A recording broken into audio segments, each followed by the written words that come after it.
ಒಂದೊಳ್ಳೆ ಬ್ರಾಹ್ಮಣರ ಶೈಲಿ ಊಟ ಮಾಡಬೇಕು ಅಂತ ಅನಿಸಿದ್ರೆ ಬೆಂಗಳೂರು ಜನಕ್ಕೆ ತಟ್ಟಂತ ಜ್ಞಾಪಕಕ್ಕೆ ಬರೋದು ಬ್ರಾಹ್ಮಣ ಪ್ರಸಾದಂ ಅಂತ. ಈಗ ಇವ್ರನ್ನ ನೋಡಿದ ತಕ್ಷಣ ಗೊತ್ತಾಗಿರುತ್ತೆ ನಿಮಗೆ. Banashankari B D A complex ಹತ್ರಕ್ಕೆ ಬಂದರೆ ಯಾರನ್ನು ಕೇಳಿದ್ರು ಹೇಳ್ತಾರೆ. ಸುಮಾರು ಜನ ಆಲ್ರೆಡಿ ವಿಸಿಟ್ ಮಾಡಿರ್ತೀರಾ. ಮತ್ತೆ ವಿಸಿಟ್ ಮಾಡೋದ್ರಲ್ಲಿ ಏನೂ ಅತಿಶಯೋಕ್ತಿ ಅಲ್ಲ ಈ ಜಾಗಕ್ಕೆ. ಯಾಕೆ ಅಂತಂದರೆ ಅಷ್ಟು ಚೆನ್ನಾಗಿರುತ್ತೆ ಊಟ. ನಾವು ದೇವಸ್ಥಾನಕ್ಕೆ ಹೋಗಿ ಊಟ ಮಾಡ್ಕೊಂಬಂದಾಗ ಎಷ್ಟು ಮನಸ್ಸಿಗೆ ತೃಪ್ತಿ ಅನಿಸುತ್ತೋ ಅದೇ ಥರ ದೇವಸ್ಥಾನದ ಆ್ಯಂಬಿಯನ್ಸ್ ಥರನೇ ಇದೆ ಜಾಗ ಕೂಡ. ಊಟನೂ ಕೂಡ ಅದೇ ಥರ ದೇವಸ್ಥಾನದಲ್ಲೂ ಊಟ ಮಾಡ್ಕೊಂಡು ಬಂದಾಗ ನಮಗೆ ಎಷ್ಟು ತೃಪ್ತಿ ಆಗುತ್ತೋ ಅಷ್ಟೇ ತೃಪ್ತಿ ಆಗುತ್ತೆ.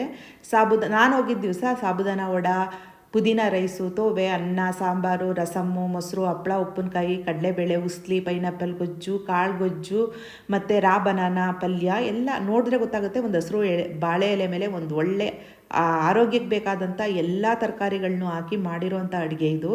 ತುಂಬ ಚೆನ್ನಾಗಿರುತ್ತೆ. ಅದಾದಮೇಲೆ ಈ ಪುಡಿಗಳನ್ನೂ ಕೂಡ ಇಂಟ್ರಡ್ಯೂಸ್ ಮಾಡಿದ್ದಾರೆ. ಸಾಂಬಾರು ಪುಡಿ, ಬಿಸಿಬೇಳೆಭಾತ್ ಪುಡಿ, ರಸಮ್ ಪುಡಿ, ಪುಳಿಯೋಗರೆ ಗೊಜ್ಜು ಮತ್ತು ಒಂದಷ್ಟು ಸ್ವೀಟು, ನಿಪ್ಪಟ್ಟು ಇದೆಲ್ಲ ಇರುತ್ತೆ. ಬೇಕು ಅಂತಂದರೆ ಊಟ ಮಾಡ್ಕೊಂಡು ಬರ್ಬೇಕಾದ್ರೆ ತೊಗೊಂಬಂದು ನಾನು ಒಂದಷ್ಟು ತೊಗೊಂಡು ಬಂದಿದ್ದೀನಿ. ನಾನು Banashankari B D A complex ಕಡೆಗೆ ಹೋದಾಗ ಇಲ್ಲಿ ಮಧ್ಯಾಹ್ನದ ಹೊತ್ತು ಹೋದರೆ ಊಟ, ಬೆಳಗ್ಗೆ ಹೊತ್ತು ಹೋದರೆ ತಿಂಡಿ ಮಿಸ್ ಮಾಡದೆ ಮಾಡ್ಕೊಂಡು ಬರ್ತೀನಿ.